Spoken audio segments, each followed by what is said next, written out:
Hello viewers, tonight I'm going to do yet another one of these Elden Ring podcasts.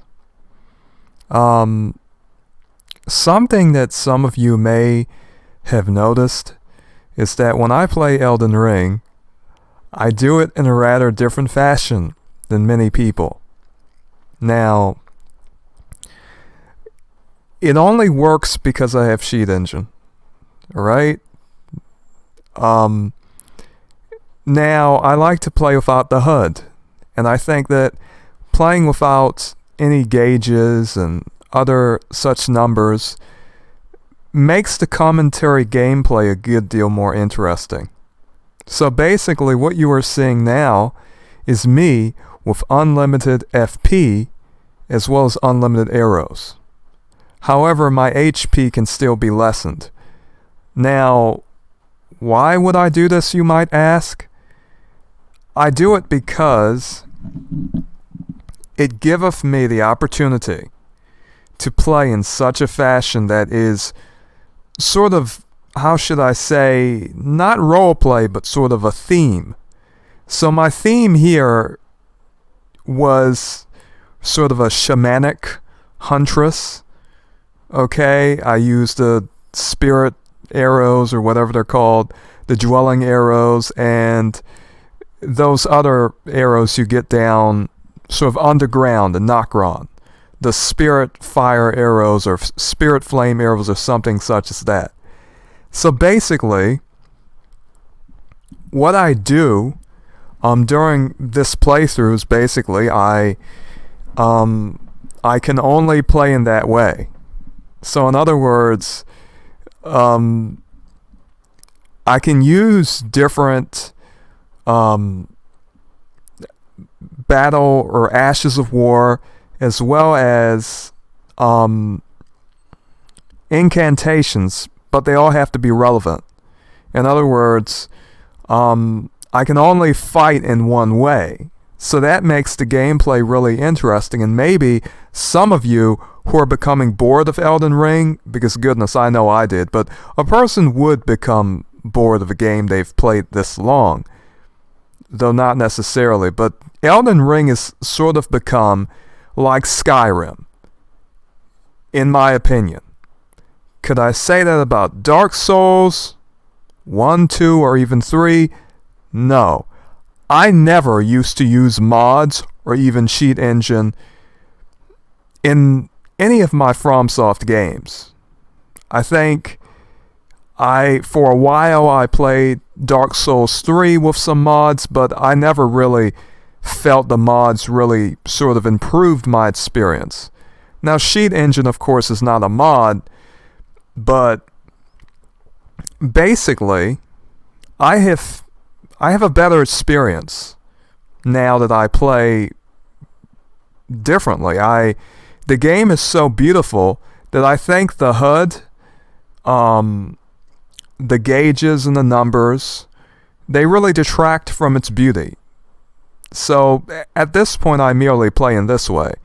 I don't use the HUD at all, and that was one good thing about Elden Ring, is that they allowed you to play the game without the HUD, without resorting to mods to take the HUD off. That makes sense considering you can get some very good images, some very good screenshots. It makes the game look very good. So I call this not a role play but a theme play. I will say that in regard to Elden Ring being a role-playing game, your character basically has no agency. And you feel as though you have even less agency when you're summoning NPCs or summoning other players or even using spirit ashes, because basically what you do seems to be undermined by everything else.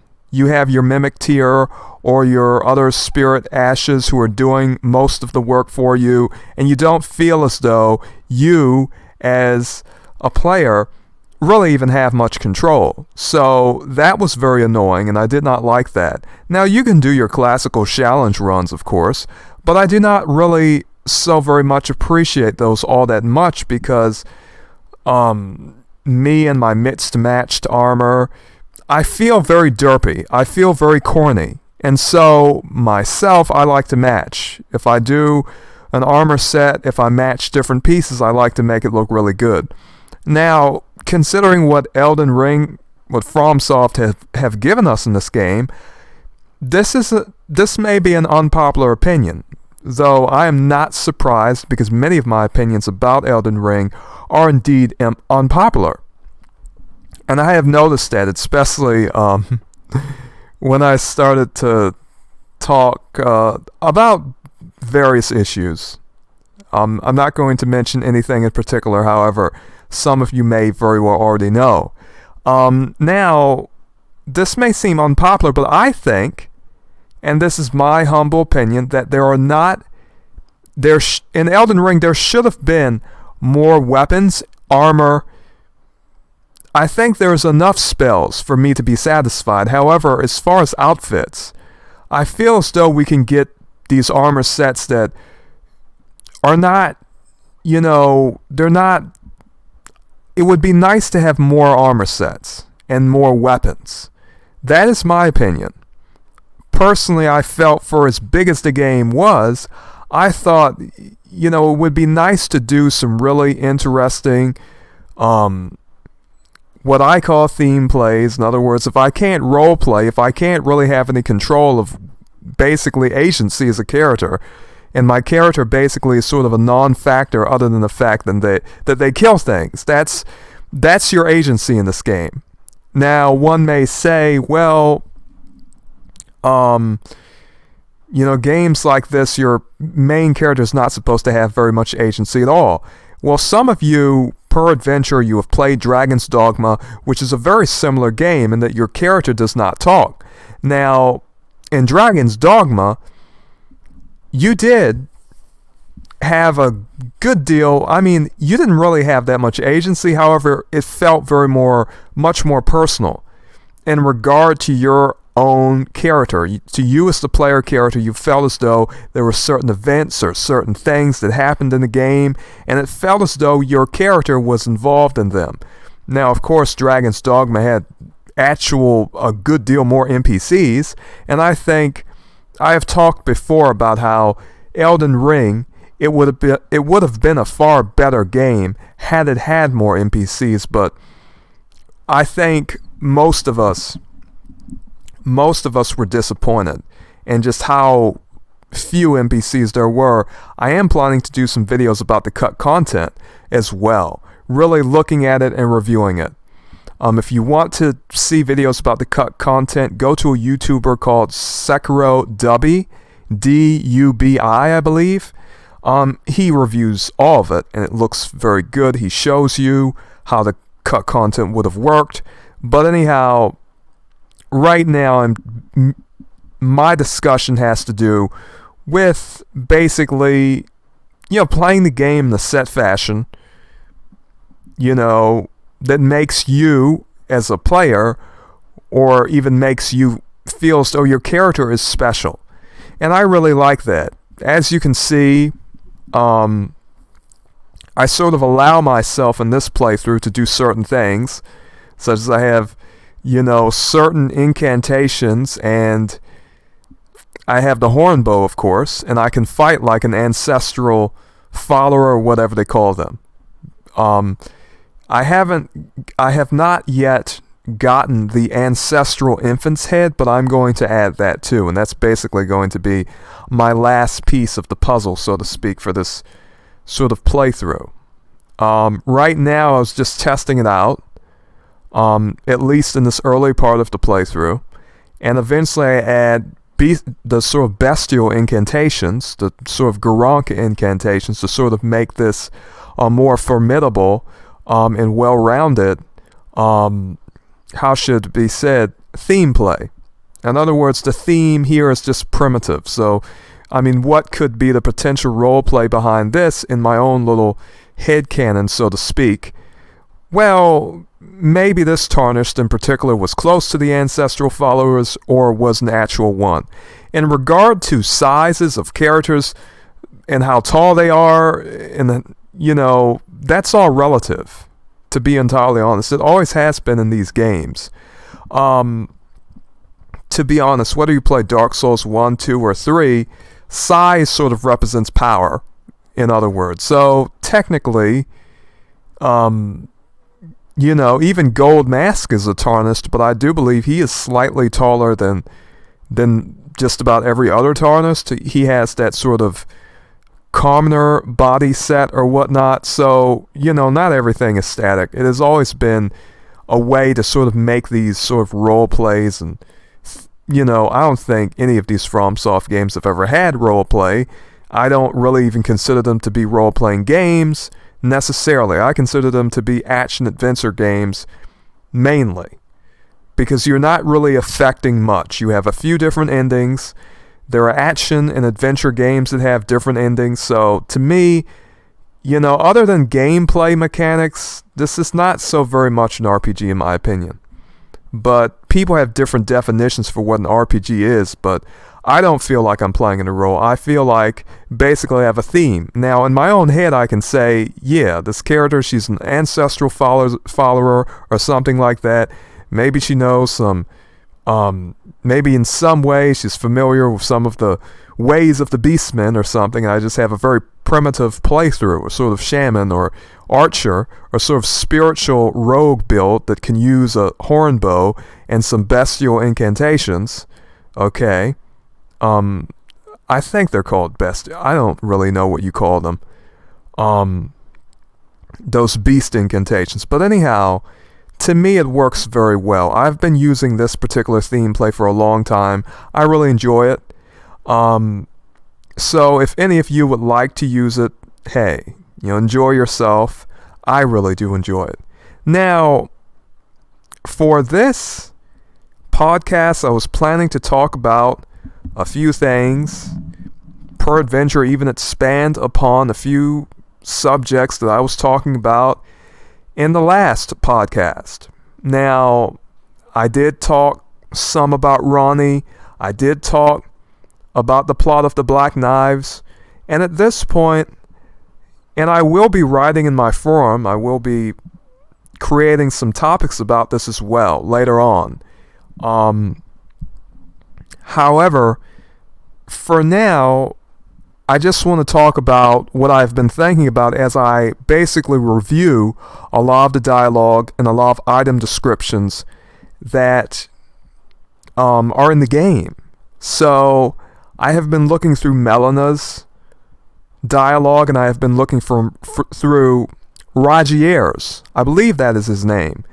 It is a French name of that character that we know, who is the sorcerer that we may meet in Stormveil Castle. Now, he says some very interesting things to us. So, we are going to relate this to basically what he talks about, which is the plot of the Black Knives. Now, we are also going to talk about, what would it be? We're also going to talk about another plot that has basically been planned by Marika, it would seem, after the plot of the Black Knives. Which is, of course, as we know, the burning of the Erd Tree and the sort of adventure of the Tarnished to basically burn the vines that sort of prevent entry into the Erd Tree. So, before, in the last podcast, I was talking a lot about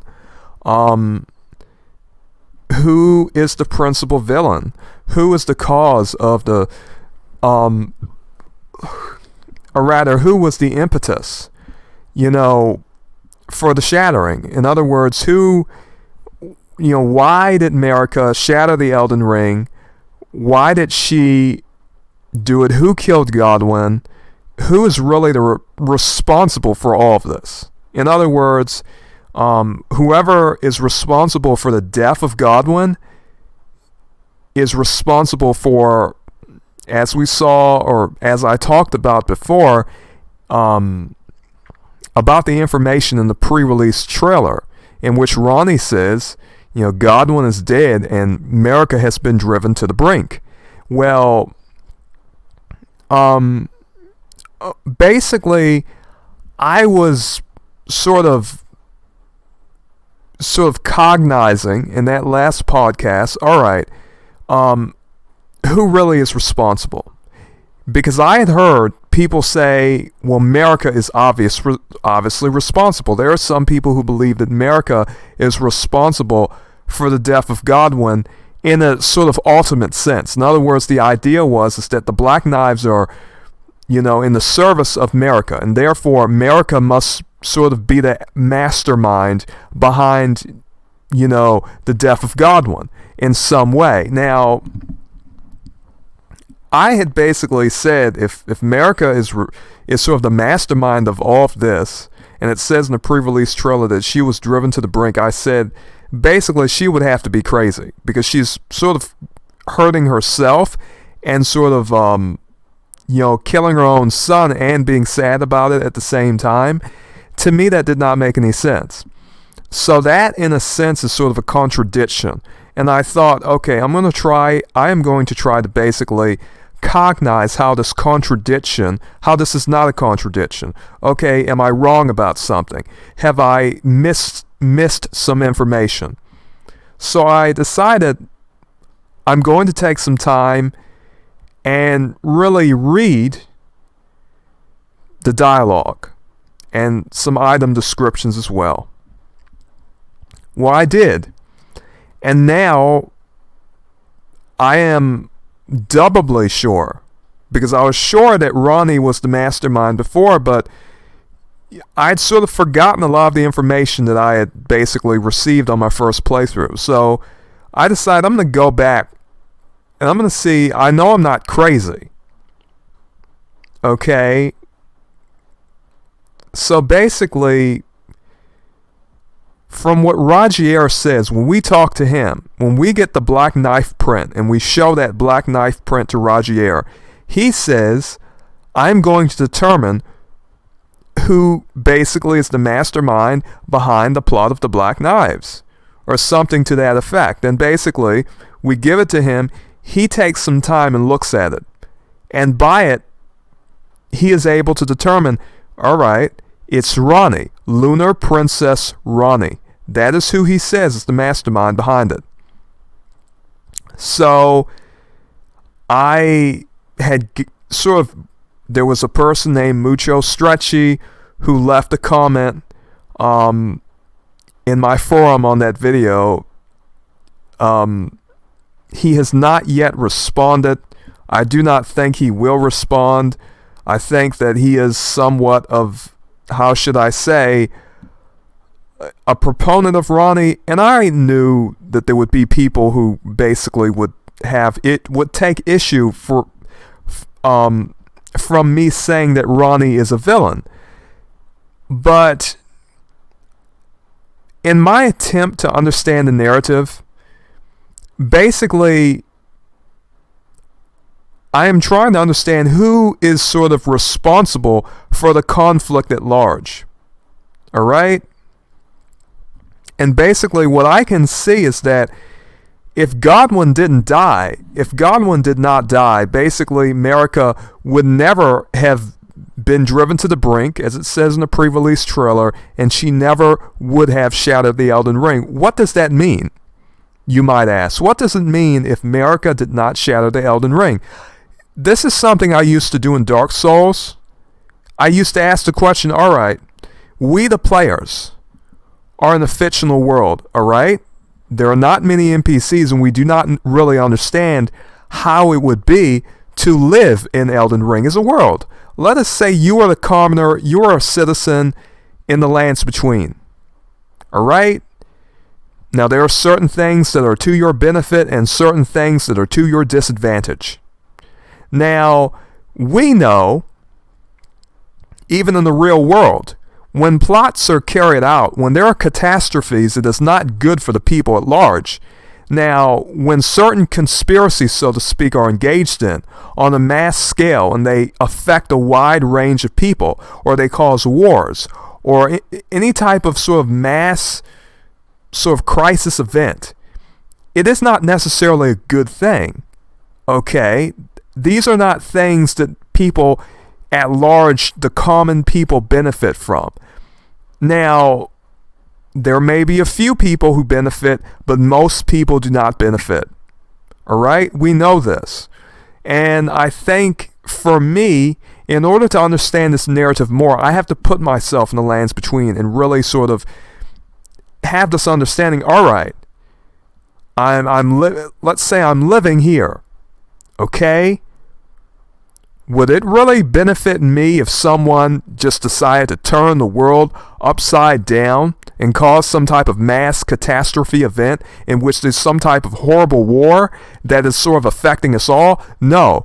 Would it really be a good thing if you had death roots spreading and sort of an undead curse in the lands between, which is basically what has happened? No. I would have to say no. Now, before, basically, it seems like all of the humans lived forever. Now, somehow there was some weird way of 𝓚 and 𝓚 that, for the most part, seems to have been for the benefit of everyone. No one really complains about it from what we see. Okay, it seems like, there may be some NPC characters that complain about it, but basically, what you have to do if you want to know what the common people of the lands between really sort of believe, you have to talk to the ghosts, the spirits around, because the spirit NPCs tell you a lot of information. And basically, there are a lot of spirit NPCs, they really sort of have faith in the 𝓚 and Marika, and they have a culture and they have a certain order in their world that they really appreciate. We as players may disagree with it. However, we can't, it is just as I have said in regard to Dark Souls. For whatever reason, the fire to them is sort of the continuance of their existence and civilization. So that is something important to them. So we as players, we can say, well, of course, there are no villains and heroes. This is an amoral sort of situation. We can look at the story non-dualistically, but let us say if we're looking at it from the perspective of a commoner or a person in the lands between who is living there, we cannot say that because we have to apply, the sort of perspective of an individual who is living it and experiencing it. Now, the plot of the Black Knives led to the death of Godwin and ultimately the shattering of the Elden Ring. Now, when the Elden Ring was not shattered, there was a sort of faith, there was a sort of weird type of system in which somehow you are born of the 𝓚. Somehow, basically, people do not bear children. However, they are sort of, if they die, they receive their 𝓚 burial. They basically, in some way, are reborn somehow. Now, for now, I'm not going to talk about the twin bird and the omen. Right now, I'm simply going to talk about the sort of, 𝓚 burial and this idea that basically there is what might be called a sort of, there's no death, and therefore this was sort of a,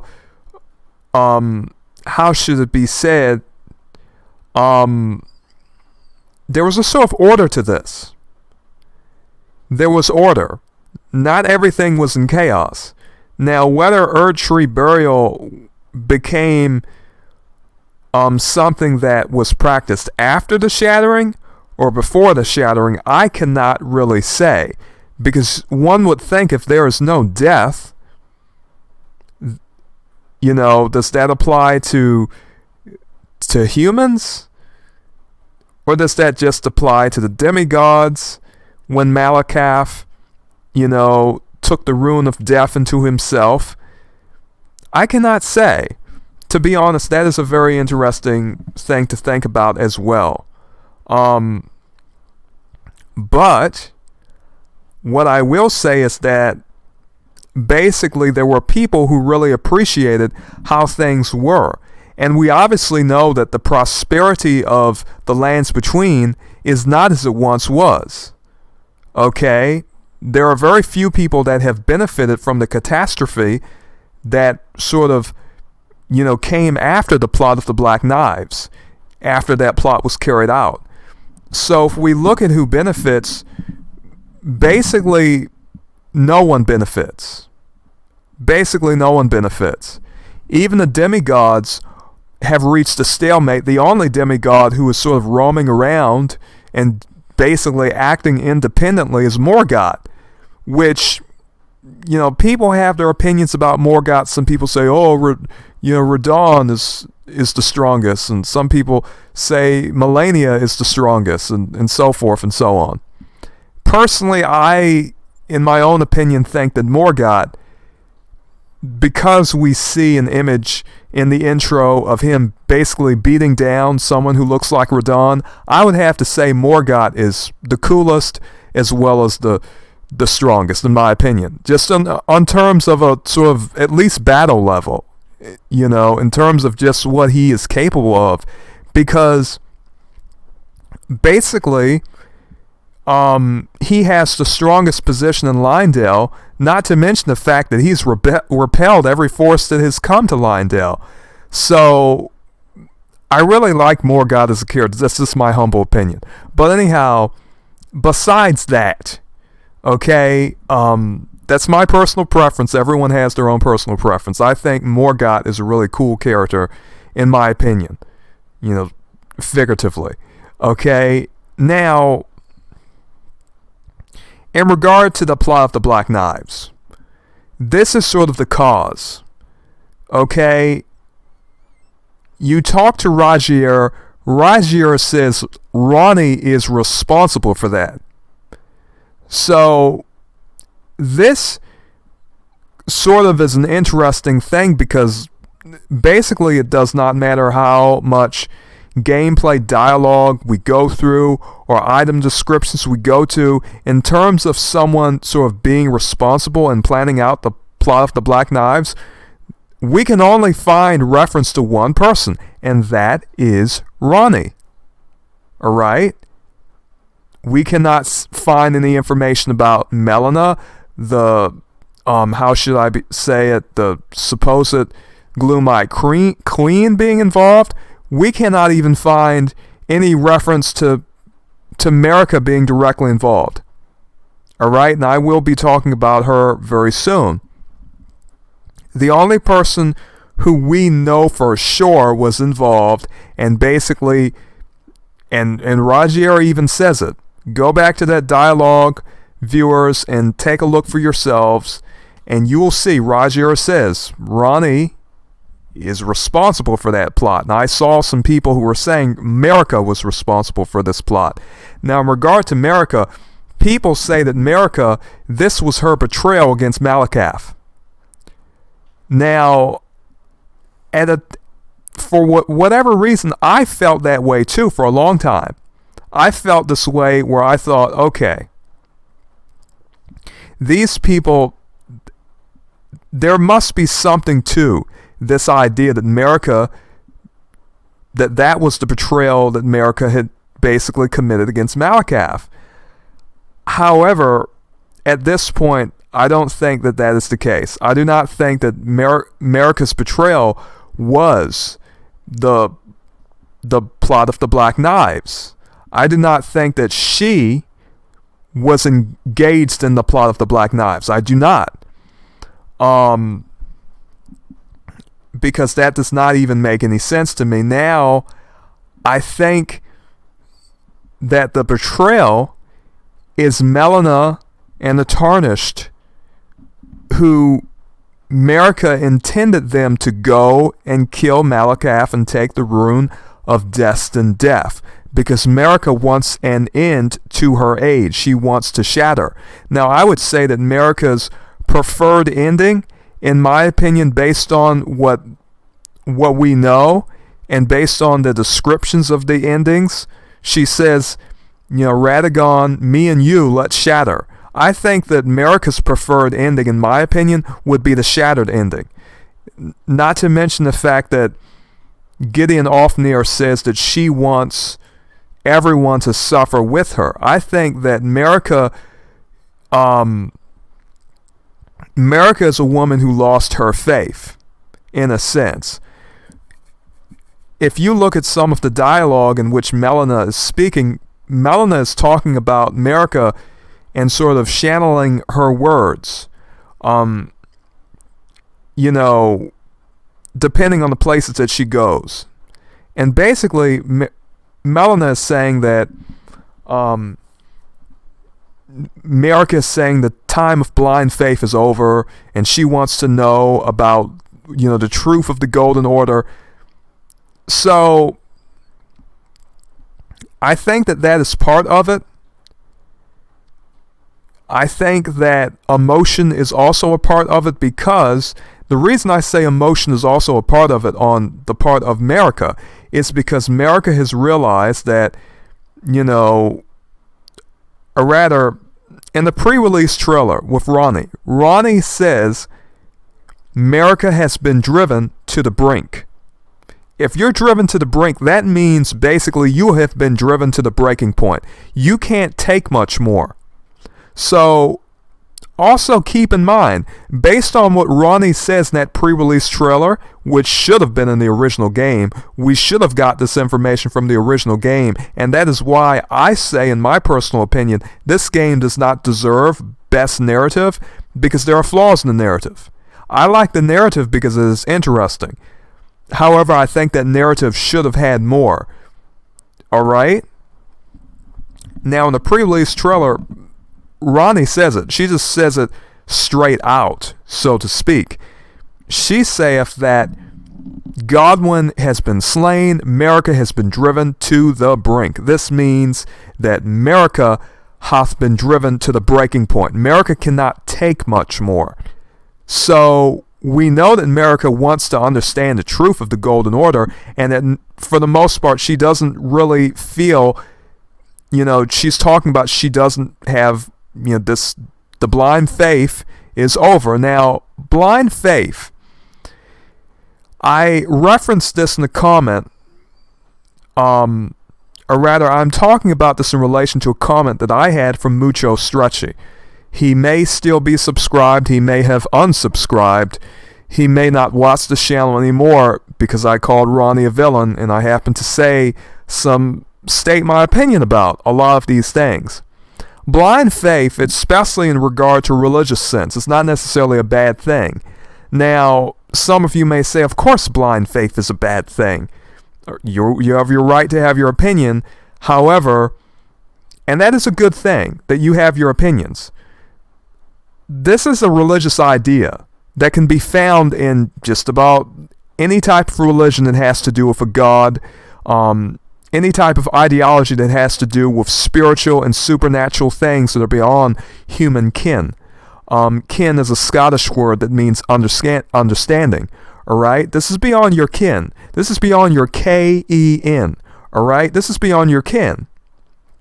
Things that are beyond human kin, beyond human reason, beyond the fallible minds of men, because we are men, but we do not know everything. We are mankind. We have minds that are capable of a finite amount. In other words, there's this idea, there are things you do not know, there are things which you will not know, because you cannot know everything. You can know a good deal, but you cannot know everything. You do not have ultimate knowledge. You do not have ultimate intelligence. The idea is that there is a prime mover. There is, how should it be said, a primeval thinker. In other words, a first thinker, a first mover. In other words, there is a God. There's this idea that everything in some wise is connected to providence. In other words, things have divine arrangement. The things that we cannot understand in regard to, on a metaphysical level, the idea that the physical world is real. However, what makes it real, or rather what gives it purpose, form, is the idea. The idea is that physical reality is itself temporal, imperfect. However, the idea of all form is like a blueprint. For example, let us say we are architects and we are designing a house or a building, or let us say a world or a planet. All right? Let us say that the earth itself has behind it an idea, and the idea predates or precedes the physical existence. In other words, what connects us all is some type of causality that is primeval in nature, metaphysical in nature, that goes beyond the physical. In other words, that is what I mean by metaphysical. It is something of the mind. There's this idea that there is a first mind, a first being, and that being was intelligent, and that things such as form and existence and differences and distinguishments came into existence by thinking.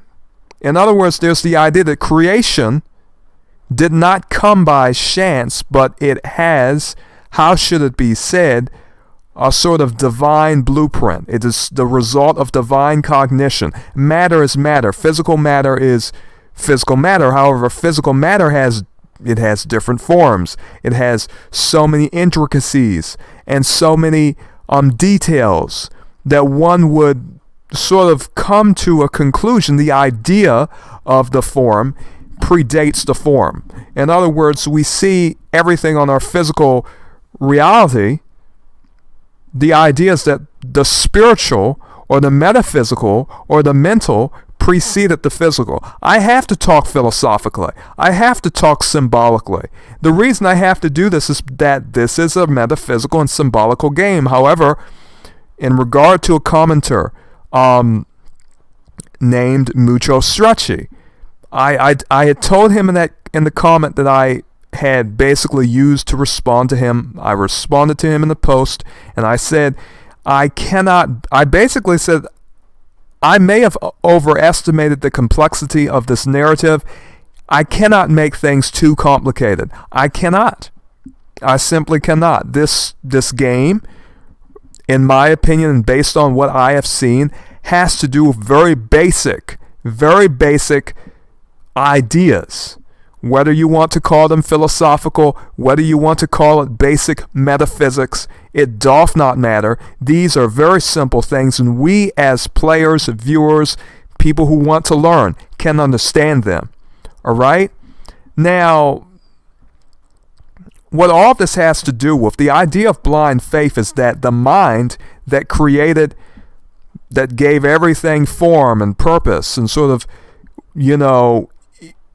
is sort of precedes all physical reality, all physical form, all physical existence, the things we see. There's the idea, there's sort of cognition underlying all form and all existence, all physical reality that we are involved in, that we perceive, the idea of a first mind and a first mover who in a sense caused everything and also sustains all life, because the idea is that this is the cause upon which all the rest depend. In other words, this is causality.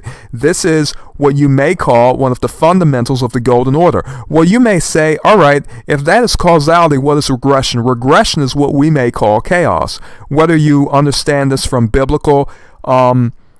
the biblical scriptures or philosophical texts that talk about chaos. So what is chaos? Chaos is basically lifeless matter, passive matter. In other words, there is this idea of chaos, the idea of all substances combined together. This is what we call the sort of how should we say prima materia, prime matter, the idea that chaos. Everything has been made out of chaos, but chaos does not make itself. Chaos is not a cause in itself. In and of itself, chaos is not a cause. So there has to be what? Cognition, thinking. Someone has to think a form. Someone has to give something purpose. And so the idea is that God, the prime mover, what you may call the demiurge is, as far as I know, Greek for craftsman, artisan. This is an individual who basically worked with the substance that we know is to be chaos and gave it form. The formless earth, he gave it form. He gave, in other words, through reason, through his reason, logos, Jesus Christ, in other words, is considered the logos, the word. The idea is that divine intelligence is the framework, or rather the underlying binding principle of all existence. Everything is connected through causality. But if you were to regress back into a state of lifeless existence, lifeless, sort of no causality, no cause, not that anything of that sort is possible based on what some of us know, because this regression would be a state of complete chaos, no causal relationships and no differences. All right? Now, because of existence, we know there are differences. We know there are distinguishments. In other words, whoever or whatever this prime mover, we may call him God. Some people have different ideas about gender, but for the most part, this idea about God being the cause of all existence, and that entails all differences, purposes of everything. Maybe you understand the idea. Maybe I've talked about enough for you to understand the idea. Maybe you understand it now. What is blind faith about? Why are there people of blind faith? Why do Christians, such as myself, you may call me of a quietistic sort, but basically, Quaker in terms of belief, society of friends, okay, type of Christian, regardless of denomination or whoever. Okay, basically, why are people such as me, such as myself, who are Christians, basically advocate and say that blind faith is a good thing? Or at least say that blind faith is sort of a reasonable conclusion that man has. In other words, man comes to the experience where he actually has blind faith. Why is this so? Why are there people of blind faith? I will tell you why. The idea is that this supreme being, God in other words, has a mind that is literally the framework of all of existence. In other words, the idea is that we do not have supreme intelligence. There is a supreme intelligence. And since we do not have that supreme intelligence, our faith is in a God who has supreme intelligence, who is, in other words, causality, who is the order behind everything. In other words, if we were, if we did not have that faith, we would say, well, things just exist. They do not need any reason to exist. There is no cause for anything in existence, and basically everything happened by random chance. However, even scientists, even people who are atheists and believe in the Big Bang, they would have to say, well, is there a cause for the Big Bang? We do not know what it is. And a lot of them will literally make that concession, and they will say, this is beyond our intelligence. This is beyond our knowledge. Now, Christians and religious people in general go further than that, and they say, well, we can infer, we can sort of come to the logical conclusion that there must be a cause, and that whatever or whoever this cause is, that individual must be God. He must have an intelligent mind because things have form and purpose. They are not random. In other words, there is this idea that chaos, or rather matter, has so many differences and so much distinguishment and so much separation. The very existence of separation itself, and the very fact that not everything is the same, means that everything has form and purpose. All right? It is not chaos. When we talk about chaos, we talk about everything just being one thing, mixed together, chaotic, having no, how should it be said, no sort of order to it. There would be no order to anything if things were chaos. But we know there is order, and this idea of a divine order and a divine mind is why there are people of blind faith. They cannot tell you or prove to anyone that God exists. However, they can very logically tell you why they believe as they do. Okay? There are certain things that we can look at, just existence itself. Metaphysically, we can explain why there are people who submit themselves to providence, to destiny, so to speak, to God. Whether we're talking about this in a Christian sense or any other sense. People have different ideas, Hindus, Buddhists, whatnot. But the idea is always the same. This idea in fate or divine arrangement and a divine mind, a God who has a mind, who sets things in order and creates things and gives them purpose. Okay? Can I show you this God? No. Can I prove this to you? This is a mental matter, and matters of belief themselves. To believe means to accept.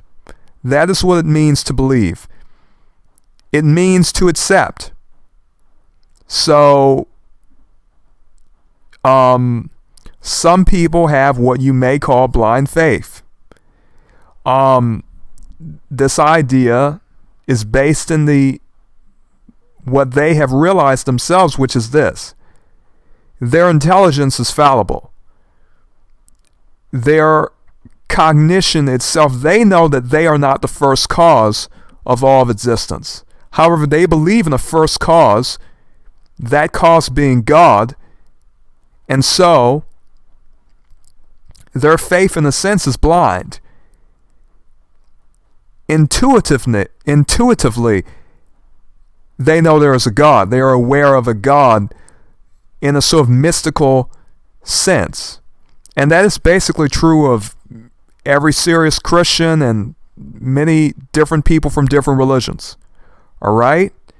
So this idea of blind faith, some of you will look at that and you will say, oh, this is bad. I don't like this. However, if you are religious in any sense, you have this to some extent. Now, in a cosmological sense, I could consider many things a religion, however, but there are things that, for certain, they are metaphysical in nature and you cannot sensibly understand them. Your understanding of those things which are metaphysical are beyond the senses. They are mental. In a sense, you are blind. People are understanding God and faith intuitively. Okay, this is why it is blind faith. This is not something you can see, feel, you believe, you accept, but the reason you do this is because of sort of intuitive understanding and awareness that is spiritual in nature, and basically it is not something sensible or even of this world. Okay? So blind faith has some high significance in this narrative. Okay? It really does. Now, people have different opinions about that, of course. So Marika, she is talking about the times of blind faith are over. Now, that may seem insignificant to some of you. You may say, oh, it's just a different type of faith that she has now. Now she values intelligence and faith at the same time. But when you consider the significance of blind faith in religion, and what that really means, and how that really is not an insult, but basically is referring to faith in general, religious faith in general. Now, if you recognize the significance of that, you will understand that in a sense, the intelligence and the sort of notion of faith that she is trying to rely upon now are basically her own intelligence. She has lost her faith in the greater will. She has lost her faith in the Elden Ring. She wants to shatter it. But furthermore, she recognizes that Godwyn is dead and that she was driven to the brink by that. Okay. She recognizes that due to the plot of the Black Knives and it being carried out, her order will never be the same again. So basically our understanding is that she has Melina, who it would seem is the gloom-eyed queen. She has been killed by Malakath. It seems like her eye has been taken out. Okay, it seems like Malakath has Melina's eye, which is purple. Okay, or something such as that. I can't really say. Malakath or 𝓔𝓵𝓭𝓮𝓷 has a purple eye. He has a violet eye that he gives you to detect death root. And my understanding is that death root is indeed part of the rune of death, because as he eats that death root, it seems as though he wants to eat it to get some of his power back, because there's death in the root. So there's death in the roots. So Marika would have to understand that if the roots are dead, her order is never going to be the same. She already knows the Erd tree is rotten at its roots. So the Golden Order, led by 𝓟𝓸𝓭𝓮, who Marika says she says, 𝓟𝓸𝓭𝓮, you have yet to become me, or something of that sort. Now, whatever implications that hath, we cannot really say at this moment. That is something I will be investigating further. However, we know that 𝓟𝓸𝓭𝓮 in his Golden Order, even when traveling to basically meet Ranni and marry her and sort of learn new things, he's combining intelligence with faith. They're thinking, Marika basically, she wants to understand the Golden Order. She wants to know more. Her faith seems to have been broken, it would seem, and that is my opinion. But basically her idea is that she feeleth as though she hath to end this Golden Order, because she feels as though, alright, the roots of the Erd tree are already rotten. It's never going to be the same as it was. Basically, the plot of the Black Knives ruined everything. Ranni ruined everything for basically all of the commoners and all of the common people and the people at large in the lands between. This is why I call Ranni a villain. I don't think 𝓔𝓵𝓷𝓰 liked that, because he left a very long comment. I left a reply to it. He did not respond. And I have to say, I would just put it this way, and I cannot really state his intentions. Maybe something happened to him and he could not respond. However, I take these forums on my videos very seriously. If you are going to leave a comment, please be ready to engage, because I'm most certainly ready to engage with you viewers. If you want to leave long comments, that's excellent. I am more than happy to respond to you with my own long comment, and I will read through yours, which is exactly what I did in regard to 𝓔𝓵𝓷𝓰's comment. Now, he had a different opinion about her being a villain, and I explained myself very well about all of it. Okay, but basically Ranni is the cause of all of the terrible things that have happened in the lands between. Okay, because Marika's sort of realization that her order will never be the same, her son is dead, this is enough to cause her to shatter that Elden Ring. Now, when she shattereth the Elden Ring,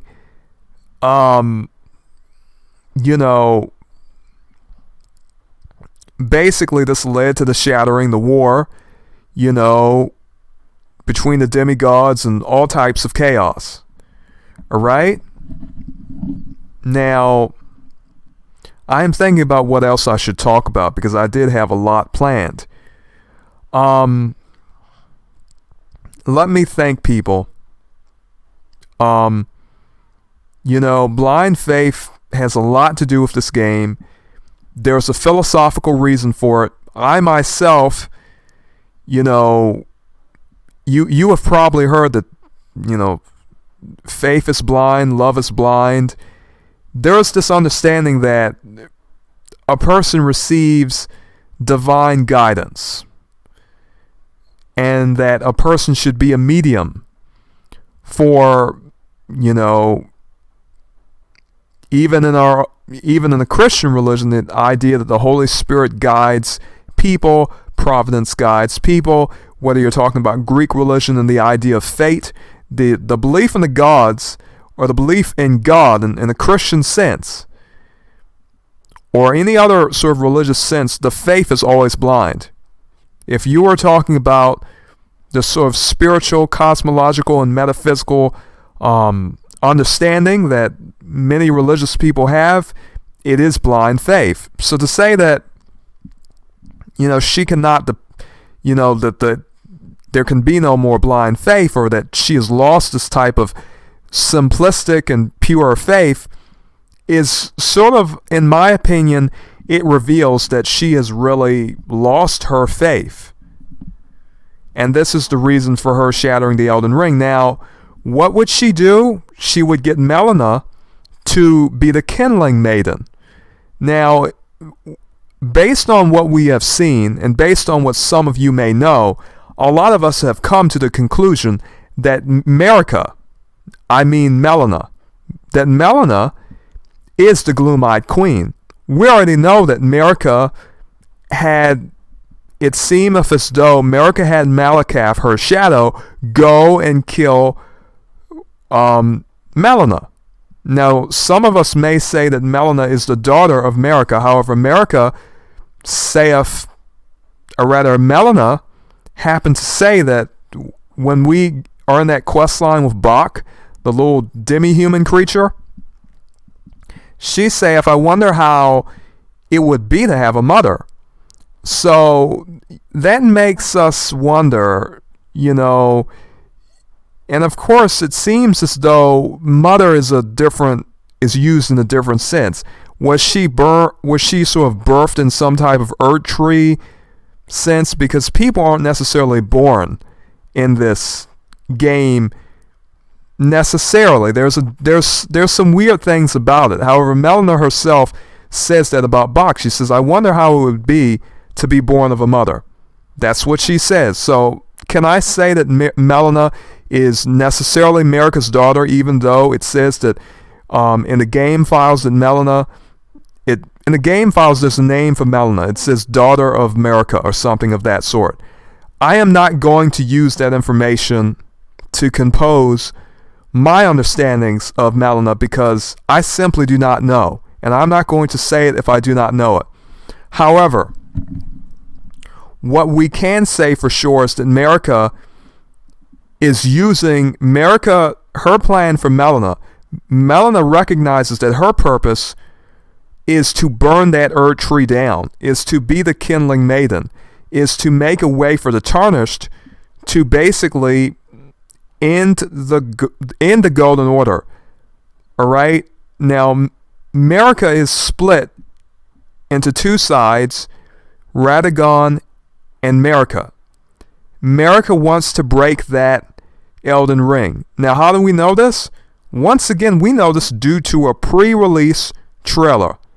Okay, this was not in the intro.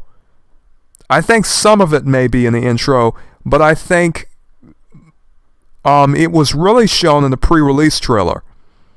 The intro, I do believe, shows Marika and 𝓟𝓸𝓭𝓮 hammering on that Elden Ring. The idea is that Marika broke that Elden Ring and shattered it, and that 𝓟𝓸𝓭𝓮 is trying to mend it. 𝓟𝓸𝓭𝓮, in a sense, he wants to preserve order.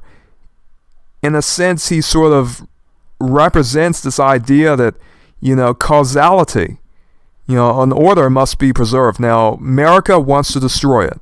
Marika wants to destroy that order. She feeleth as though in order for there to be an order, it cannot be what it is now. The death root has already spread. The tree is rotten at its roots. So she believes that tree needs to be burned down. She believes that a new order has to be sort of established. And that's basically what it is. Basically, in a sense, you know, Marika sort of represents the feminine regression, chaos, in a sense, and 𝓷𝓭𝓭 sort of represents causality. Okay? 𝓷𝓭𝓭 sort of represents a person who wants to preserve the order as it is, even if it is sort of not in the state that it was in, but he wants to preserve it. Marika wants to destroy it. Marika decides to use Melina to achieve this, who it would seem is the gloom-eyed queen. She wants her to once again sort of, well, not necessarily retake her place, retake her role, but she wanteth Melina to basically sort of burn the Erd-Tree down. And of course, if she does this, she too will die. Melina will die. So, in a sense, that is Marika's own plot. That is Marika's own plan. So when we fight Malakath, or whatever his name is, I do not know if I'm pronouncing it the right way, people. Now, when we fight Malakath, I remember I feel very bad fighting him. I feel as though Malakath, he really does not want to fight us. Malakath is innocent in this. Malakath does not want to fight us. He is doing his duty. Okay? He wants to keep that rune of destined death. He doesn't want to fight us. But we are fighting him. Because we want that rune of destined death to end the age. Okay? And that is what we did. You know, the rune of destined death is, you know, what we take, we kill him to get it. Now, I felt when I first played this game, and when I first played this game, I really did not have very much of an understanding of the lore, and I was not reading item descriptions. But even during that time, I felt as though this was made in such a way that I should feel guilty about doing it. And I did feel guilty about fighting Malakath. I really did. And it kind of made me feel bad just fighting Malakath, because I felt as though it did not feel right. I felt as though if I could choose not to fight him, I would not fight him. But I believe that this is the betrayal that is mentioned when you get the remembrance of Malakath, and it says Malakath basically took that rune of destined death, and what happened was that even though he took this rune of destined death, and this was his sole purpose that Marika gave him, Marika still betrayed him. Now, I think that is the betrayal. The very fact that Melina has brought you there, she's burned down the Erd-Tree, you are fighting, you are fighting Malakath, okay, you're taking that rune of destined death, that is the betrayal. That is the betrayal. This idea is that Malakath has been loyal and dutiful this whole time. When you kill Malakath, that is the betrayal. That is the betrayal that is referenced, not the plot of Black Knives. Marika was not involved in the plot of Black Knives. So when we get this item description of the remembrance of Malakath, the betrayal has to do with Marika sending the Tarnished to get that rune of destined death by the guidance of Melina, who Marika has sent to guide the Tarnished to really achieve the result of burning that Erd-Tree down. Okay? And in regard to Vike, that is an interesting story. The sort of Tarnished who preceded us, I think the idea of why Melina knows so much about how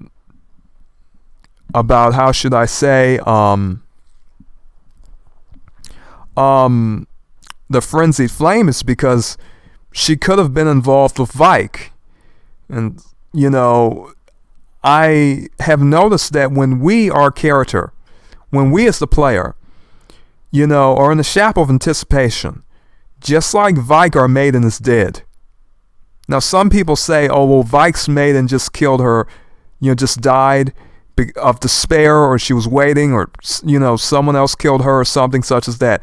It could be that Melina just goes around killing finger maidens and basically takes over the charge of the Tarnished. So how is Vike strong enough to basically fight two demigods and get to the point where he got to go to the Leyndell sewers and get sort of, how should it be said, branded by the Three Fingers? Well, for all we know, Melina will kill any finger maiden who is alive leading a Tarnished with grace. Okay? Because the only finger maidens that we see, basically, for the most part, are dead finger maidens. So, that's my opinion. I could be wrong, but I think that, in my opinion, I think that Melina will basically kill finger maidens. And I think that Melina has the sort of character of an assassin. And I also think that her usage of the black knife fighting techniques, fighting style, fighting methods, so to speak, I do not think that is a coincidence. I think that is very much associated with her role as an assassin. And I think that she does play the role of an assassin throughout this game. I really do. So, to be honest, I think that the mastermind behind, the killing of Malekith and the retrieval of the rune of destined death is the work of Marika. Now let me be clear. I believe that the cause of Godwyn's death and the shattering, just as Rogier says, was Ranni. That is what I believe. Okay? Now, considering that she caused all types of strife and chaos in the lands between, for the commoner and basically the people at large in the lands between, and basically we would imagine all over this fictional world. Let me put it this way. Untold chaos and destruction because of the plot of Ranni. I would say that plot, to me, indicates a villain. If Ranni is not a villain, I don't know what is. Now, I do understand some people want to say Ranni is altruistic. She is doing this for the good of the people. How is she? No one has been able to explain to me how. And Mucho Stretchy said, oh, blind idolatry. She's going to end the blind idolatry. All right, you're going to end the blind idolatry of the people who choose of their own volition to have their own religion, to believe in what they believe in. Okay, they still believe in it. Even when you talk to the ghosts, they still believe in the Erdtree. A lot of them still believe in Marika. Okay, so when you talk to Ranni, in the Japanese translation, at least, I do not know if this is in the English translation, Ranni says, when I establish my order of the stars, you will not even be able to believe in it. She says, I'm going to take that order far away. You won't even be able to believe in it. It won't even be in you. Now, that is significant because basically any religious person will say, our beliefs are personal. As Christians, we can attest our contemplation is personal. We have an awareness of God. So if you can't believe in God, you don't even have an awareness of God. It means that your faith is gone. You can call it blind faith or blind idolatry or whatnot. And I think, truth be told, I think Mucho Stretchy may have taken issue with that. I really do. I hope he responds to the comment, to the post that I left him, the reply that I left him. However, for my own understanding, because I want to understand the story, I have to look at everything. I have to look at all of the characters. And I just want the truth. Okay? And in order for me to understand it in the best way possible, I have to ask the question, how would it be like to live in this world, the lands between, and basically have my world, my worldview, everything turned upside down? If a catastrophe happens, Is it, as some particular fraternal brotherhoods say, order out of chaos? Order ab chaos? The problem is chaos affects people. And when you create chaos, when you create destruction, when you create catastrophes, when you create crises, yes, that is what makes a villain. That is what makes a mastermind. The person who plots is what we call a conspirator. So some people may not consider that to be a villain, but a villain is a person who acts against, the benefit of people, due to their own selfish interests or otherwise. They intentionally hurt people. Ranni is that type of person. She has done it. She is the cause of all of the chaos that we experience in this game. Okay? And that is the truth. The 𝓚 roots being rotten, the 𝓚 sort of dying, because of this death root and all of this corruption, is itself a sort of testament to what is happening. Now, of course, you could take the sort of course of those who live in death, and I guess that may be a person's best alternative in a sense, but it seems as though everyone in the lands between is sort of living in death right now, at least the common people, the sort of zombie undead people. Okay, the power of that death root seems to have really taken effect, and people are basically like hollows in Dark Souls. Okay, but I have to ask these questions. Okay, if there is a villain, who is it? And I looked at my options and I said, if there's a villain, it is Ranni. That is the conclusion I came to. Now, I was aware there would be people who may not like that and may not even want to get in a conversation like that. But, this is what I'm doing. I have to look at things. I have to try to look at things in a very non-biased, unbiased manner, and that is what I'm trying to do. Because we do not have very many NPCs, we have to imagine what it is like to live here in the lands between. What is it like to be the common person? What is it like to experience the shattering of all of the warfare and chaos that sort of resulted from, the plot of the Black Knives? So, to summarize, we have two plots. One plot is Ranni's plot. That is the plot of the Black Knives. Another plot is Marika's plot. This plot is a plot of desperation. In other words, Marika recognizes that her son is dead. That's terrible, and she is very emotional about it. She's driven to the brink, as the pre-release trailers say, as well as she recognizes that the death root is spreading. Her order is basically, destroyed. The order will never be the same, and so what she has in mind is the destruction of the order and a rebuilt order. This is based on what Melina says. Melina is saying that, a new order has to be established. This order has to die. That's the idea. Okay. Now, a lot of you probably know what order I'm talking about in a very metaphorical and philosophical way. What do I mean? Some of you may have watched the earlier podcasts that were really sort of a bad quality. They weren't well done. They weren't as good as these podcasts. They probably had worse audio quality too. In other words, I used to talk a lot about the age of Pisces and how that was connected to the Elden beasts. Now, people, we do not need to be expert astrologers. We just have to know something of what may be called theosophical or New Age outlooks and ideologies. Okay? So we do not need to be geniuses. We do not even need to know the whole zodiac to understand some of the things I'm going to be talking about. So, in order to end this age, we have to kill something called the Elden Beast. The Elden Beast was a star. The Elden Beast was a golden star.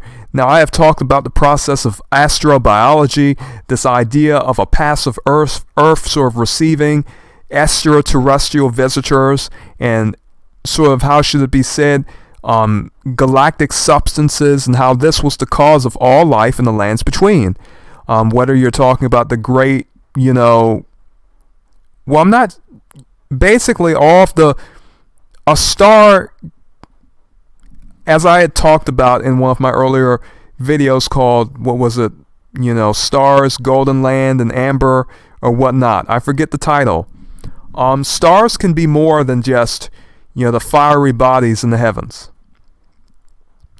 Basically, a star, in a traditional sense, was anything in the sky that glowed, any type of sort of heavenly body, whether it's a meteor, a comet, a planet.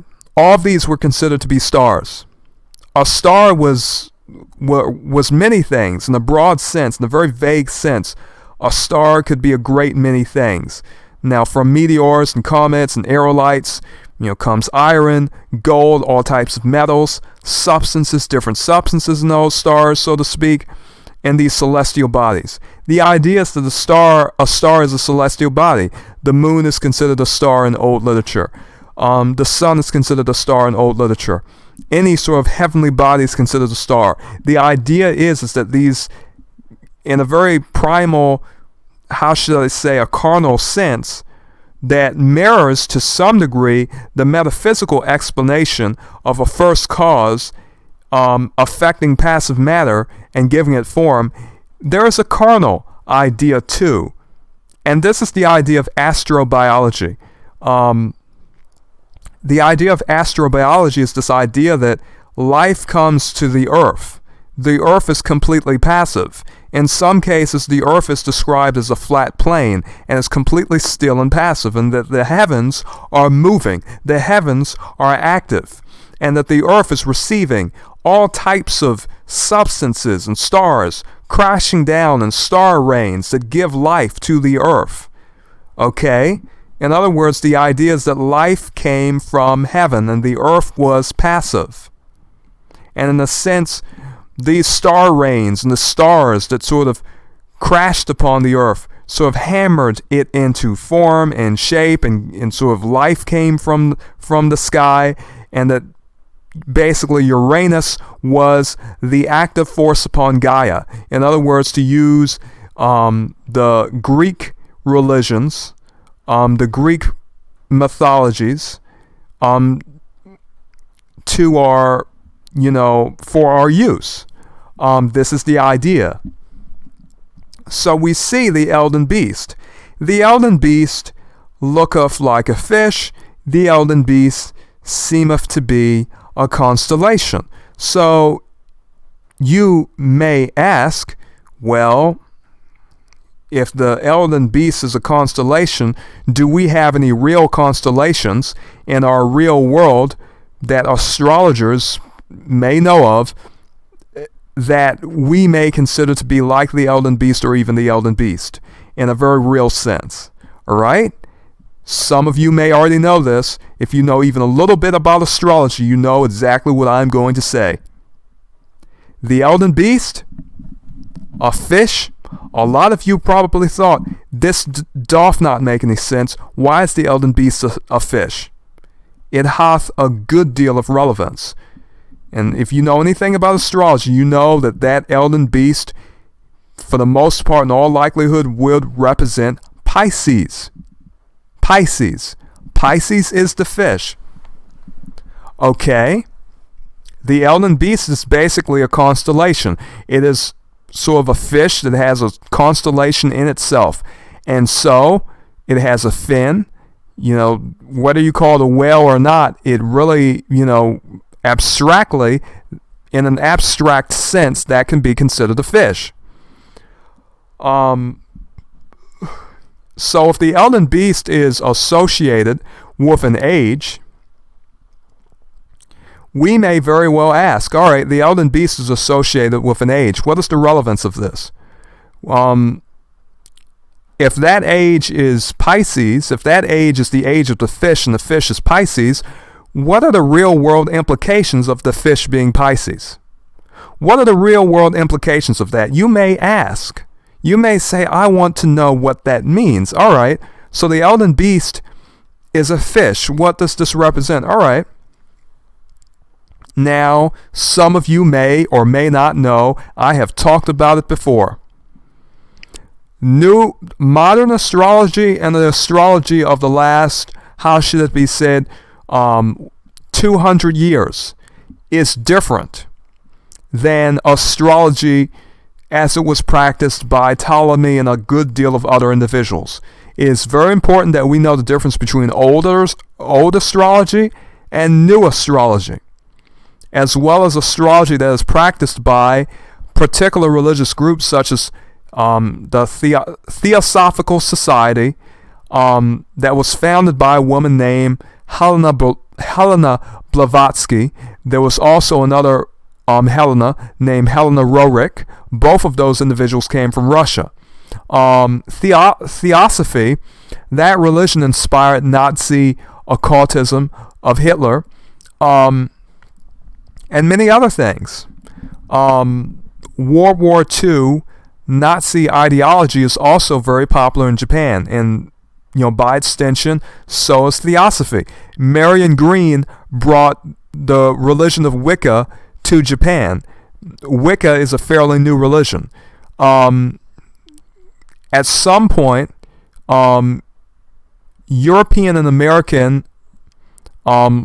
brothers of the lodge brought their fraternal societies to Japan. Japan, as a nation, has a good deal of relevance in regard to Western occultism because it has been brought there. All right? When we talk about occultism in Japan and esotericism in Japan, it is not limited to Shinto and Buddhism. It is not limited to Tantric Buddhism. There is a great deal of understanding of Western magic, what we may call Western craft. All right? There is a good deal of understanding over there in Japan. There simply is. That may be a surprise to some of you, but it is true. Now, I'm going to talk about the age of Pisces. What is that? Why is it relevant to what we're talking about?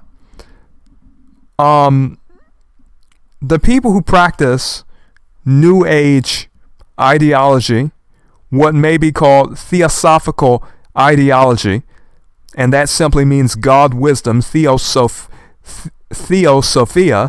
the idea of the wisdom of God, in other words, this New Age, these New Age ideas promoted by Helena Blavatsky as well as Alice Bailey, who would come later, an American woman.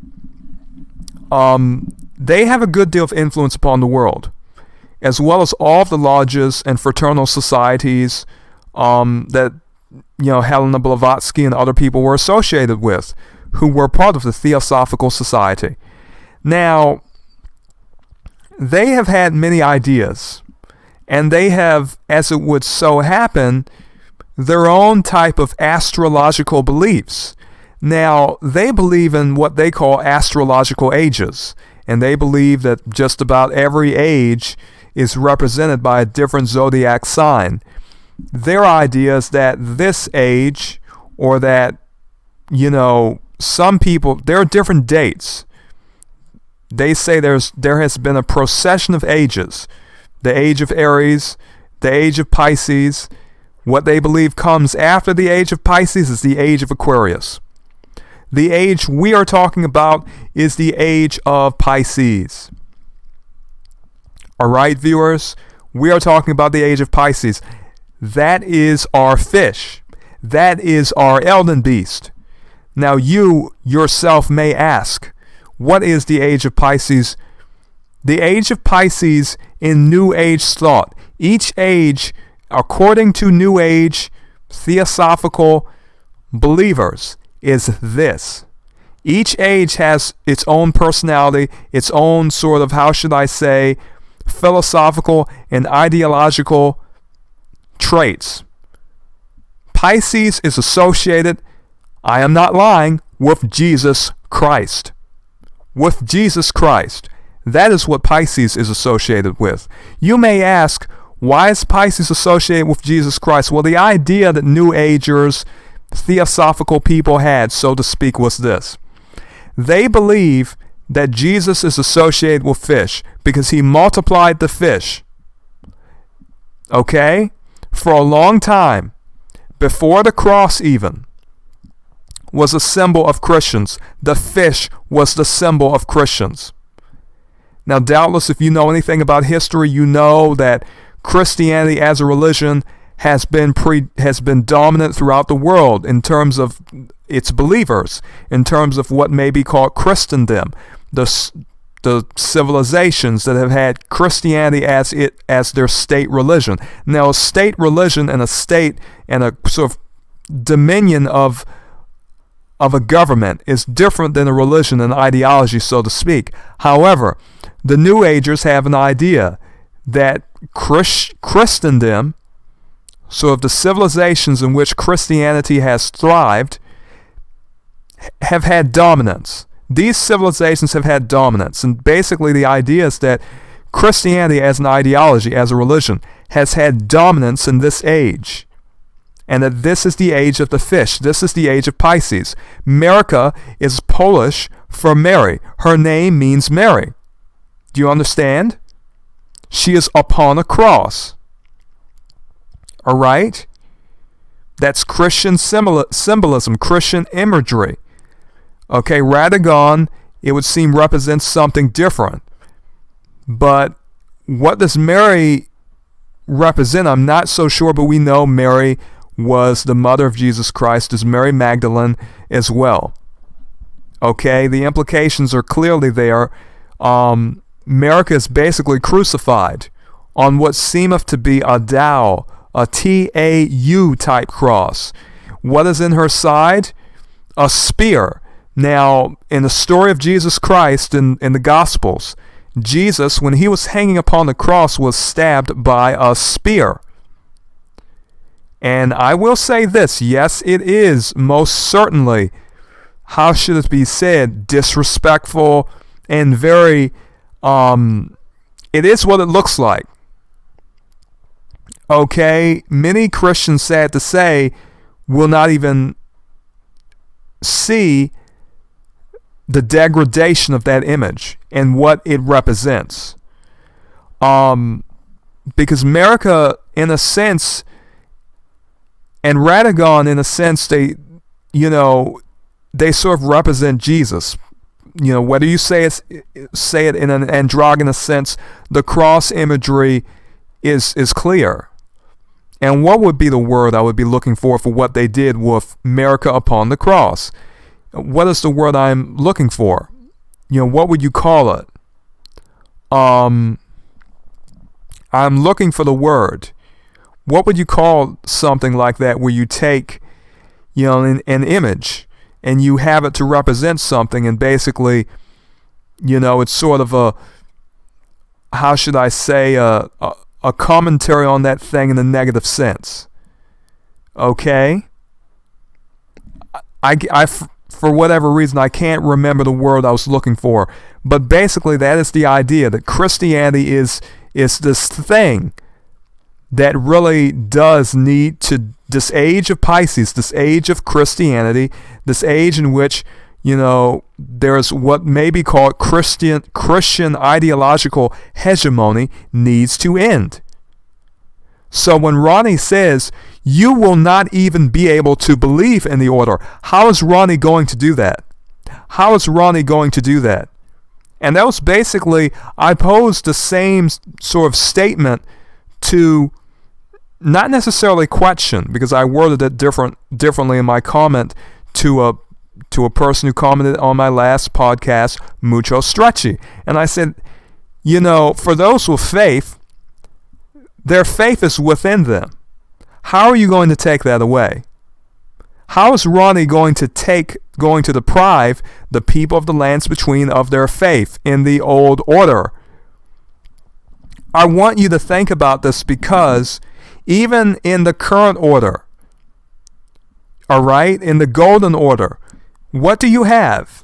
You have people who worship dragons. What was the order before the golden order? The order of what may be called primeval gold, meteoritic, the sort of meteor gold, the meteoritic gold, okay, of dragons. They are still worshiping the dragons. They are still believing in the dragons. So how would Ranni get the people who are believing in the previous order to stop believing in it? Okay, so some people say, well, Ranni's order is going to be better. How are you going to stop them from believing in it? Ranni has worked with assassins before. Why wouldn't she get assassins to assassinate people who may continue to believe in the Golden Order? She has done it before. So a lot of people don't want to come to the conclusion that Ranni is a villain. But I have come to that conclusion. And I would simply say, if Ranni is not a villain, then I do not know what a villain is. Okay?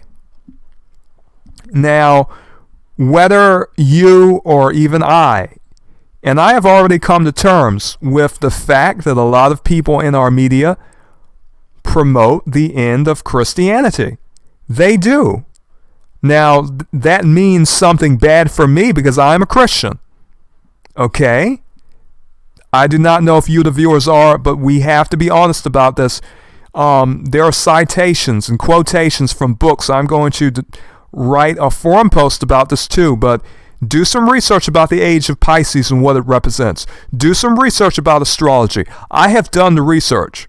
This right now is an impromptu, improvisational podcast.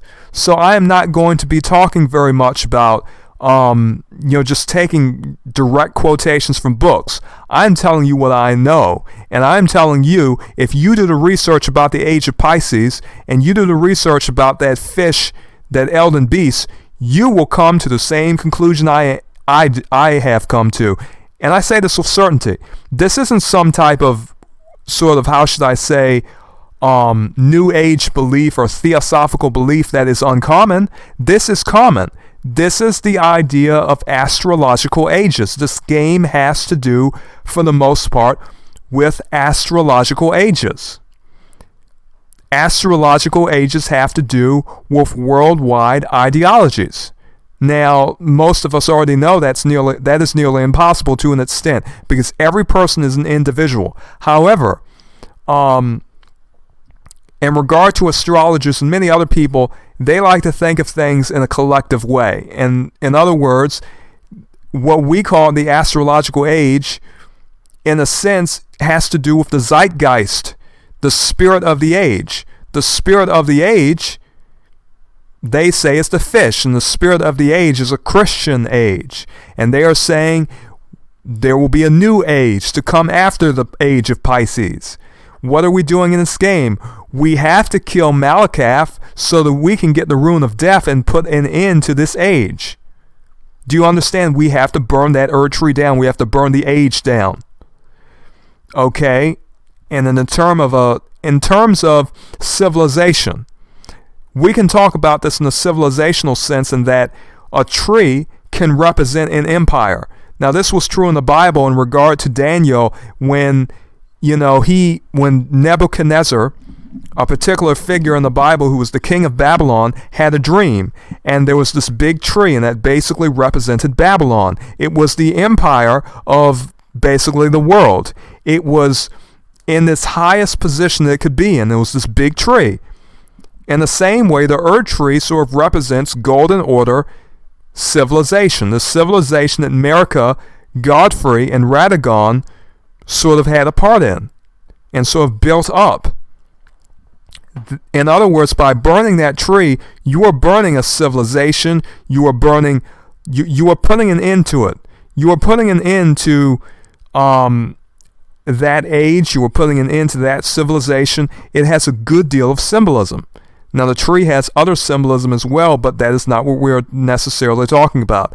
The idea that this game is presenting is that the Christian age, the age of Pisces, or the age of the Earth Tree, has went on for too long. It is alive and is basically like a zombie. This is the opinion of the creators of this game. Hey, look, I'm not saying anything. Don't come for the messenger. I have done the research, and I can say this. If you want to do the research, you can do the research. You can come and tell me what you think A lot of people think that it is weird that I do these podcasts. And I don't do a bunch of edited lore videos. I do podcasts, improvisational podcasts, where basically I'm telling you everything I know, and I am not holding anything back. This isn't baby stuff. This isn't, hey, let's get together and have some fun. No, we're talking about serious stuff. Okay? And that is why I say this is a research channel. If you read my about page, my channel page, it says this is a research channel. I am a private researcher. I research media and religion. I know a lot about it, philosophy, metaphysics, what have you. I know a good deal about those subjects. So that is what you're getting. I did not make this game this way. I am not saying that this is the way I want it to be. This is the way it is.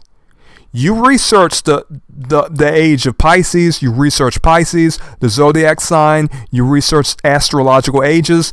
You take a look at that Elden beast and tell me what it represents. Tell me. No, if you disagree, I would like to ask you, present me an alternative. Tell me why that is a fish. Tell me why the beast of this age is a fish. The beast in Elden Ring, the beast that represents the Golden Order, the Elden Ring, is a fish. And tell me why, please tell me why. Because I already know why that Elden beast is a fish. I know that it represents Pisces. There is too much information. Okay, this particular gameplay video is over, but I do have more. I come prepared, people. Okay, I come prepared. You get to see my sort of, how should I say, my shamanic huntress character yet again. Anyhow, the reason that Elden beast is a fish is because that Elden beast representeth Pisces, and furthermore, that Elden beast representeth the values of an age. The age of the fish, the age of Jesus Christ, who multiplies the fish. Read New Age books, you will discover the exact same thing that I had discovered. You will. And I am simply telling you to do your own research. I have learned a great deal through research. And I tell you, and I told Mucho Stretchy, a person who commented on the channel, he thinks this game is just so complex and confusing, and that this game is so very symbolic to such an extent that the ordinary person cannot understand it. But listen, I am an ordinary person. I'm not some genius. I have a high school education. People, I just happen to read a lot of books. I do not even have a college degree, people. Okay? I passed my classes with C's and D's. I'm not some genius. I am not some genius. So if I can figure this stuff out, why are there not more people who are also doing investigations in the media and learning a lot of these sort of, connections? Why are they not presenting them? I do not know, but you can rely on me. These podcasts were a little experiment I did, and I said, I'm getting more views on these podcasts than I thought I would. I hope you do enjoy the gameplay. It is done in a fashion in which you probably have never really seen before, but that's fine too. I hope it's pretty. The point isn't for it to be pretty. I use reshade to make the game look good. Okay? But I hope you do enjoy that. There is no editing involved, just OBS. Okay? Anyhow, yes, I mean, a lot of this stuff, you do not need to be a genius to understand the story. You do not need to be a genius to understand Dark Souls. Okay? I can say that the fundamentals of the Golden Order, regression and causality, have everything to do with Dark Souls, Demon Souls, and Elden Ring. What is everything regressing back into? Chaos. What is order? Order needs a cause. What does chaos need to be put into order? A cause.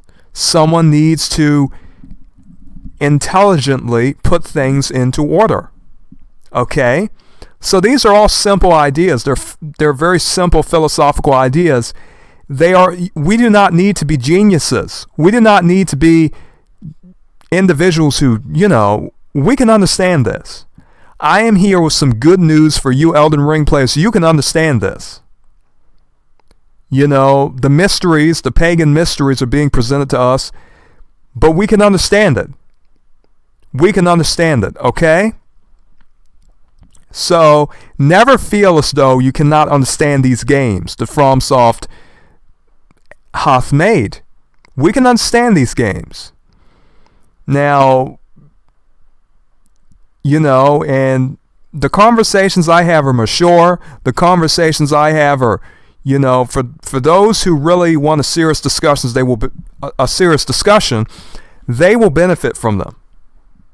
I do not know what to say to the Ranni fans and other people who want to take a character and sort of act as though, oh, this character is so good. I am not here to do that. And, for those of you who appreciate this type of content, oh, you'll just love it. You will. For those of you who won't, I can't help you. I just ask if you want to discuss something in the forums.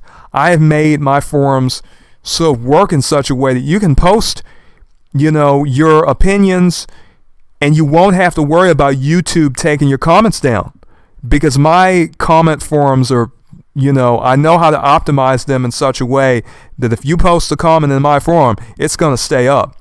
Okay, it is going to stay up. So I ask you, please participate. Join the discussion. I'm not some YouTuber here making a bunch of edited content acting as though I am better than you or that I know more than you. Hey, I'm learning things all the time too. I just hope that you people can come and learn with me. Okay, that is what I hope. Because I'm learning a great deal. And I am having fun with this. And you can have fun with it too. Okay? Now that I have said that, you may be wondering, what are the plans for my Elden Ring forums? What are my plans for future videos?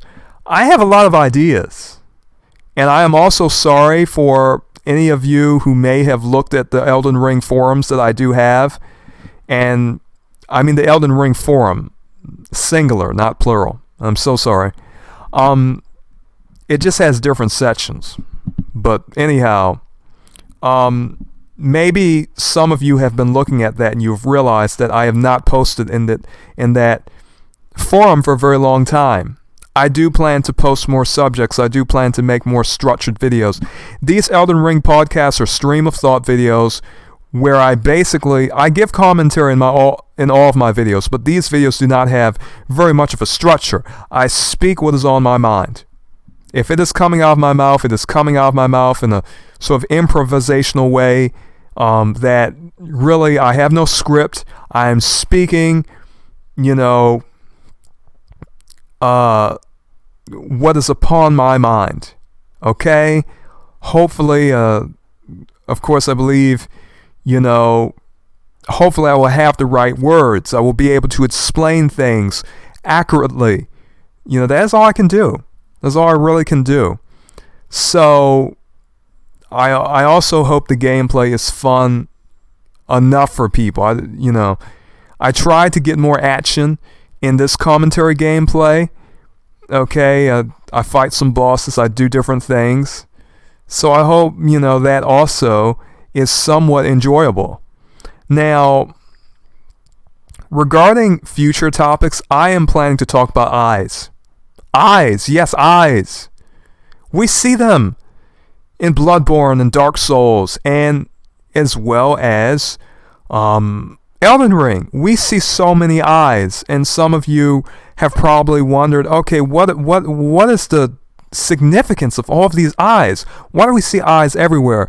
Well, eyes have a good deal of significance, and I wish to talk more about them. Now, right now, I suppose I will talk about some very simple things regarding eyes, some very simple, symbolic, religious, philosophical ideas regarding eyes. Eyes are very significant. in many ideologies.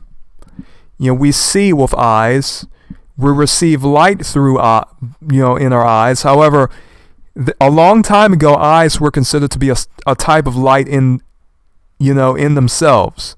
Eyes were considered to be a type of light in themselves. In other words, the idea was that, the eyes are the light in you. And Jesus says the same thing in the Gospels. He says that, the light of the body is in the eye.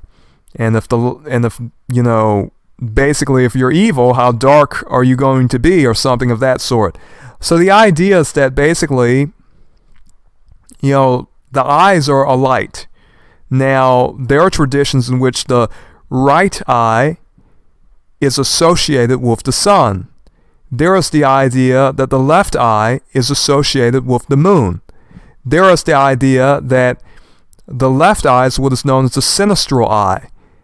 In Latin, this word sinistral means left. This is the word from which the word sinister is derived from. Now, the right eye is called the dexterous eye. The dexter. The dexter means right in Latin. Dexterous. So the dexterous eye is associated with goodness. The sinistral eye is associated with evil. So this has significance in the Bible too. In the scriptures, I believe it is the Old Testament, and it is said that, the goats will be on the left side of God, the sheep will be on the right side of God, and the idea is that sheep are compliant with God, with the will of God, and that goats are rebellious, that goats are sinful. In other words, this is the symbolism used, not to say that goats are, goats, I love goats, but in the symbolism, the idea is that goats represent rebels.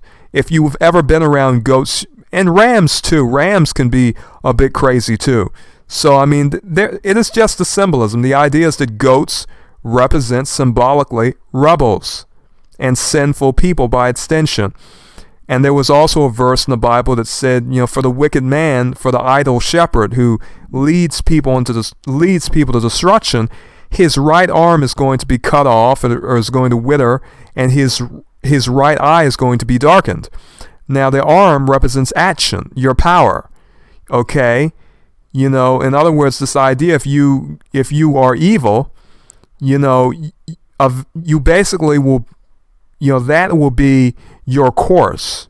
You will go that course. You will not even be able to do that which is good. You won't even be able to understand things and to see things the way in which a good person sees them, because you have given yourself over to evil. You're going down the left-hand path. So in occultism, that is talked about, the idea of duality in terms of white and black, right and left. So we see a lot of eyes, and we see that Ranni has her right eye sort of occluded. It seems as though there are marks on her right eye, and for Melina, it seems as though her left eye is occluded. The idea, as far as I know, and this is if I'm correct, because as far as I know, basically, Melina is, her open eye is her dexterous eye, and for Ranni, her open eye is her sinistral eye. In other words, her left eye. The left eye and the left hand are all associated with black magic. The right eye and the right hand are associated with white magic. What is white magic? White magic is the so-called magic that has to do with blessing. What is black magic? Black magic is the magic that is associated with cursing. Now, this has no significance in Christianity because there have been prophets who have both blessed and cursed, and so, there are also significance, in the Bible. Some prophets have cursed people, and some prophets have, sometimes they bless people. So, as a Christian, we don't live in that way. We sort of let our Lord lead us, and whether that is in blessing or even cursing, if we are disposed to, I suppose we do that too. And magic is a good deal different. they sort of associate and categorize blessing and cursing. So that is what it is. Now, of course, as to how any of us Christians would do that, I would not know, but we know that Paul cursed, a wizard or some particular individual with blindness. But would Paul be basically a person using black magic? Well, according to witches and people who practice the craft, yes. However, we as Christians, we have different views. We don't use these categories, okay? So for us, for Christians and others, we don't really think like this, but this is the way things are done in pagan mysteries oftentimes, or at least as they have been systemized in Wicca and neo-paganism and lodge craft, fraternal brotherhoods and like. But anyhow, we see a lot of that symbolism of left eye, right eye. We see a lot of symbolism of the left and right. Now, in regard to silver and gold, if we had to say gold is a metal that represents the sun. Silver is a metal that basically represents the moon in some wise. We can talk about Quicksilver too being related to that. But it is interesting that the Knight of the Black Knives, the assassins, the Black Knives, what armor are they in? Not gold armor, but silver armor. Silver armor. Silver is associated with the moon. This represents, in other words, this sort of shows that the Black Knives have some type of lunar allegiance. They have some type of allegiance to whether it be Ranni or just the moon itself or Ranala or whatnot. So that is also very interesting. I will be talking more about that as well. And this podcast, in a sense, acts as an audio log, so I won't forget things. But I'm going to be doing a lot of work regarding that. So, it is interesting that the assassins that were close to Marika are not dressed in gold armor. They're dressed in silver armor. That's really interesting. That is really interesting because, that has some high significance for us. We know, and silver is also associated with the brain in an esoteric sense in some traditions, and gold is associated with the heart. Symbolism is it's a really simple science. It's a really simple knowledge. It is not something very complex. And once we gain an understanding of these things, you will start to realize that if you know what things mean, just about everything in this game, in this sort of narrative, you can connect it. You can understand it. Even if you don't know everything that has occurred, you can understand the narrative. And that is the most important thing. So it would be nice if other people would do more podcasts like this, because this is what I've been waiting for from the FromSoft community, but I could not find podcasts like this. So I said, I'm going to make my own Elden Ring podcast. Okay? This will one day extend to Dark Souls and Demon Souls and Bloodborne even. But right now, this is what I'm doing. Okay? I hope everyone enjoys it. But anyhow, that is very interesting, silver and gold. But regarding eyes, there are quite a lot of things that we have to look at regarding eyes. There's a good deal of symbolism that we have to really review regarding eyes. The light of the body is in the eye. The eye is a type of light. In a sort of symbolic way, that is what it is considered. So, I certainly expect to be really looking, more deeply into the subject. I have a lot of information, people, and that was also the reason why I decided to give you a view into the methods I use to research information.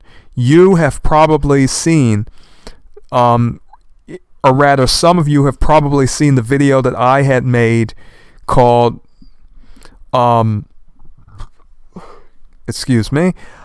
Digital Research Methods.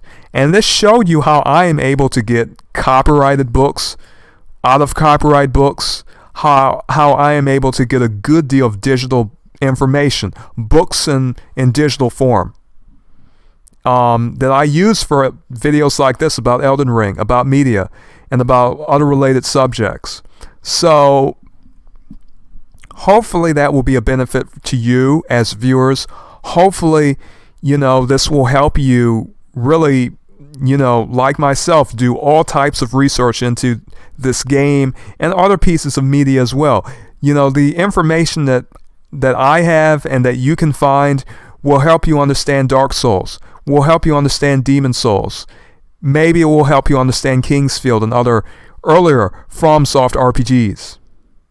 You will be able to understand Bloodborne and everything else, fairly well. You just need the books, and those books you can find very easily if you go to community sites like PDF Room, and other sites as well, archive.com and other websites.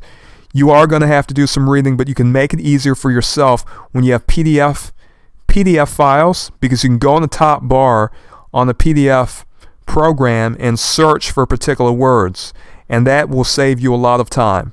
Okay? But in terms of what else I am planning to do, I am planning to put all of these little plots in writing, of the plot of the Black Knives and Marika's plot against Malakath. In other words, trying to take the Rune of Death, or at least kill Malakath and burn the Erd Tree down, which is what, she has achieved through the use of the Tarnished and Melina. Okay? And so I will do more writing about that, and I also plan to do some writing about the mountaintops of giants. I plan to do some writing about what else do I plan to do? I'm thinking about what else I could really let me think. There were some other ideas I had as well. But right now, they don't really come to mind. Let me think. Sorry for the delay, people, and the stuttering. It's late at night, sort of. Now I'm trying to think, what else can I do? What else can I do a video, or rather, about? There's a lot, but I will have some ideas. Anyhow, for those of you who are not already subscribed, please subscribe if you want to keep track of the videos. Cut on your notifications, and if you're looking for any Elden Ring videos, you will know if I put them out. Okay? Anyhow, may you be blessed, and farewell, people. Okay.